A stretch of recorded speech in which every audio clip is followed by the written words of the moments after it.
Good morning, and thank you for stepping into the Foul Playland. As always, I'm your Foul Player. Wanted to make a quick New York Jets video regarding the 2020 NFL Draft and what Joe Douglas has done so far. I mean, as many of you may know, as of this morning, we've concluded the first 2 days of the draft. We've gone through round 1, 2, 3, and 4. Joe Douglas has drafted offensive lineman in Mekhi Becton, which definitely fit a need for the Jets. They've also traded down and acquired more picks, trading down from the 48 spot to the 59 spot, and still got to take Denzel Mims, who a lot of people, including myself, had a first-round grade on him. In addition to that, he traded his third-round pick in the second third-round pick, and he was able to acquire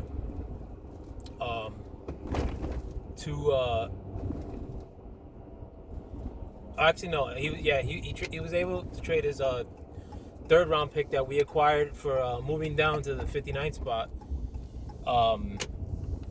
And was able to acquire 2 fourth-round picks.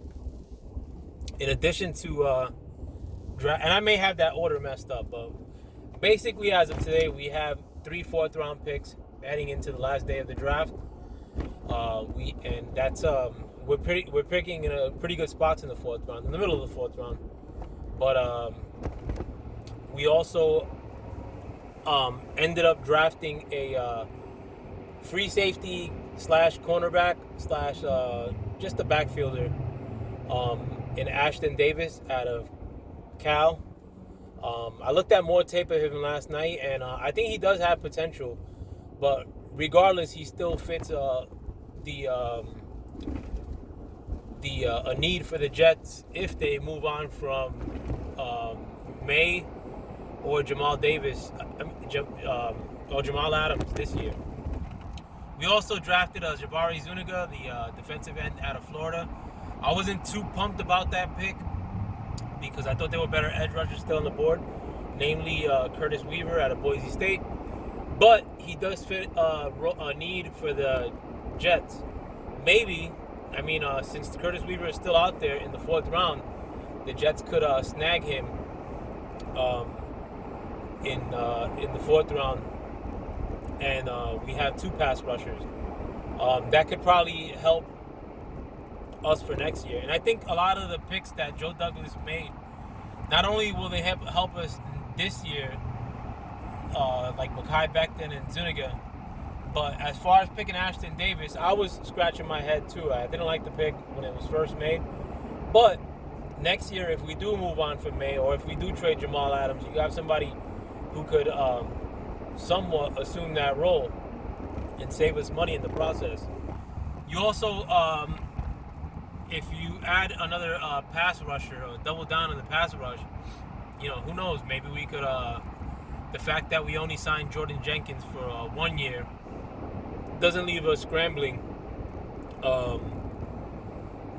This in 2021, trying to sign another pass rusher, but I like what he's doing. Trading down.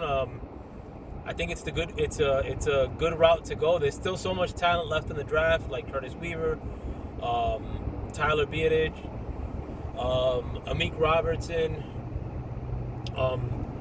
These are all positions of need for us, and we're gonna have a lot of draft capital to play with today. In a few hours, when the draft kicks off at 12 o'clock Eastern time.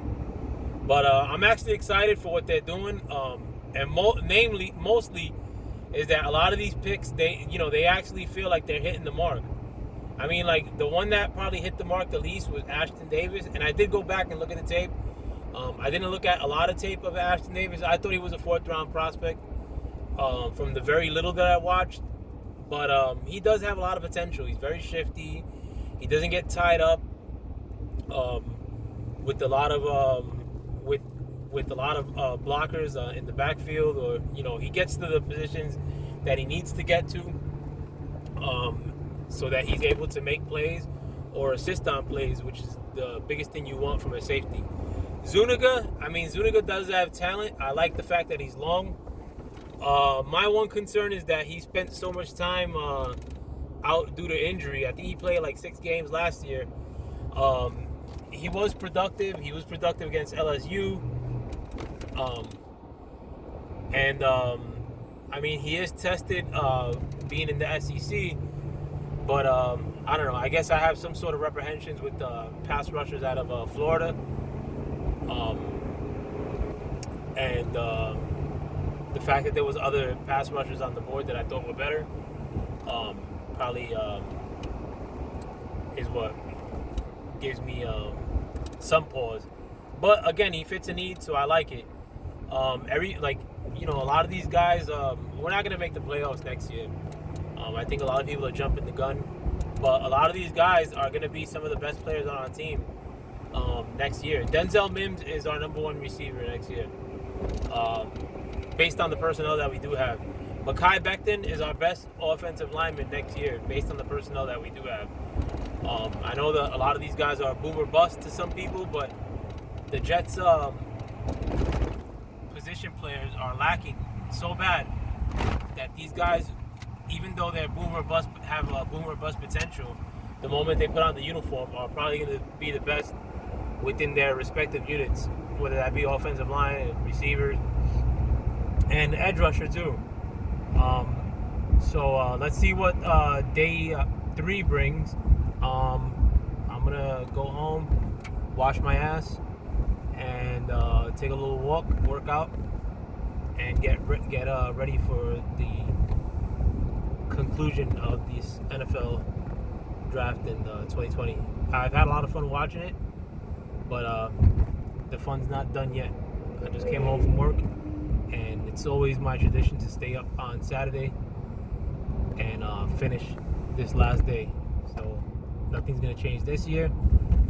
Go Jets. I go Giants too. I'm a Giant fan too. But this is a Jet video. It's all about the Jets now. So with that, I'm out. Hope you guys stay safe and enjoy the rest of the draft. Peace.